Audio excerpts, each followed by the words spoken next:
Bonjour tout le monde. Juliette, pour parler un peu d'audace d'entreprendre en Méditerranée. Et comme vous le voyez, je ne suis pas de la Méditerranée, mais je ne suis pas très loin.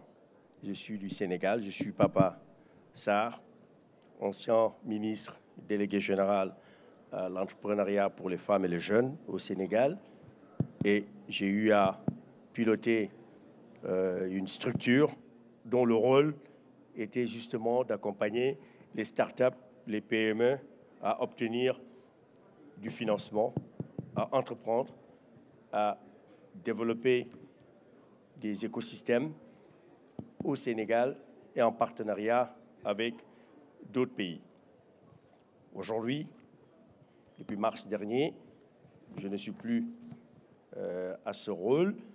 J'aspire à un nouveau rôle en septembre et justement, j'ai la liberté de ton de dire ce que je pense de ce que j'ai vécu ces 4 dernières années et qui, j'en suis sûr, comme Nicolas l'a dit ce matin, on devrait pouvoir travailler ensemble de deux côtés de la Méditerranée, mais aussi de l'Atlantique, car pour moi, il est fondamental qu'il y ait un lien entre la Méditerranée, le Maroc et les autres pays de la Méditerranée, l'Afrique subsaharienne et l'Europe.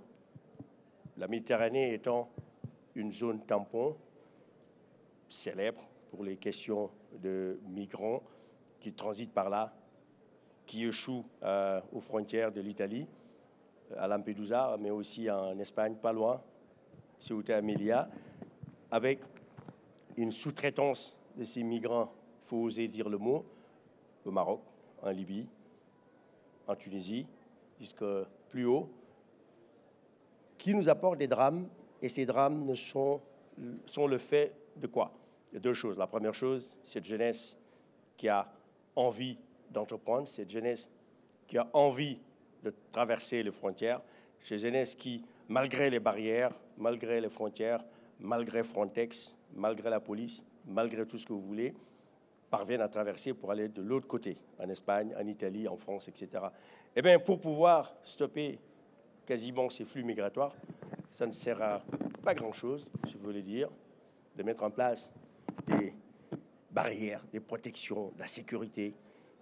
Aguila l'a dit tout à l'heure, on a travaillé avec eux au Sénégal, les discussions sont en cours, pour accompagner les pêcheurs.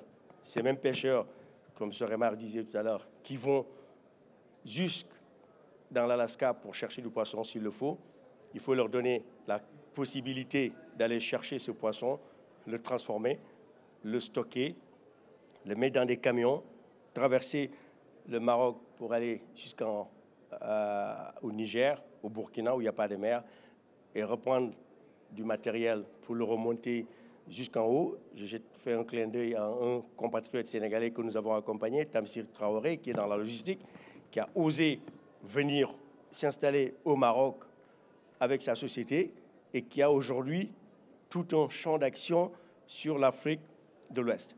Il a osé faire ce pari.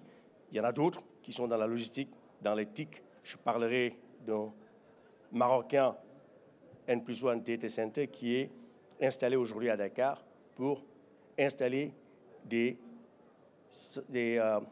centrales, comme je dirais, des data centers pour pouvoir accompagner le développement technologique des startups, des PME, mais aussi des banques centrales, etc.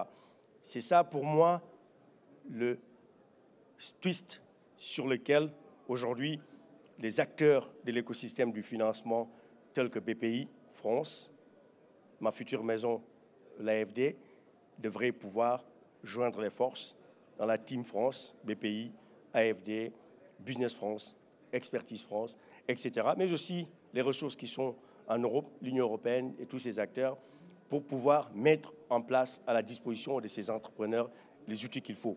De la dette, bien sûr, de la garantie, bien sûr, mais du capital. Samir le dira tout à l'heure. Il faut prendre le risque, il faut oser, il faut avoir l'audace de dire on voit un jeune entrepreneur, une jeune entrepreneur qui a besoin de 50 000, 100 000, 200 000 euros pour développer son entreprise, créer de l'emploi, 5, 6 emplois, 10 emplois, exporter, mais ce jeune vient à la Société Générale, à Tidjari Wafa, mais on voit tout de suite rouge, on voit le risque. on ne lui prête pas d'argent. Il n'a pas de conditions, il n'a pas de maison, il n'a pas de voiture, il n'a pas de garantie. Elle n'a pas d'époux, elle n'a pas de papier, etc., etc. Elle ne peut pas hériter, etc., etc. Qu'est-ce qu'il faut? Il faut mettre en place des conditions souples d'accès au crédit pour accompagner les initiatives entrepreneuriales de ces jeunes qui ont l'audace d'entreprendre, qui ont le courage d'entreprendre, qui osent entreprendre, mais qui n'ont pas forcément les moyens financiers et techniques qui leur permettront de réussir. Pour moi, le pari de l'Europe aujourd'hui, à travers la Méditerranée jusqu'en Afrique subsaharienne, le Sahel, où il y a des conflits interminables, c'est essayer non de retenir ces jeunes de traverser la frontière, à la nage souvent, ou dans des embarcations de fortune, équipées au GPS souvent, de leur donner les moyens de développer leur business, parce que ce sont des entrepreneurs avant tout, qui en veulent pour travailler, pour se nourrir, pour créer des synergies entre l'Europe, la Méditerranée et l'Afrique subsaharienne. Je terminerai mon plaidoyer sur, comme je disais tout à l'heure, le vécu que j'ai eu au cours de ces 4 dernières années au Sénégal, après avoir passé 15 ans en Europe et aux États-Unis, qu'il est fondamental aujourd'hui que nous puissions reconnaître le talent de cette jeunesse vibrante, femmes et hommes, qui ont une envie, c'est de réussir, qui ne comptent pas forcément sur l'État, mais sur leurs propres moyens, sur leur intelligence, sur leur courage, sur leur audace d'être un entrepreneur, d'être dans le secteur privé, de mettre en place les écosystèmes favorables à l'éclosion de leur business et à l'éclosion de leur pays et de leur continent. Je vous remercie.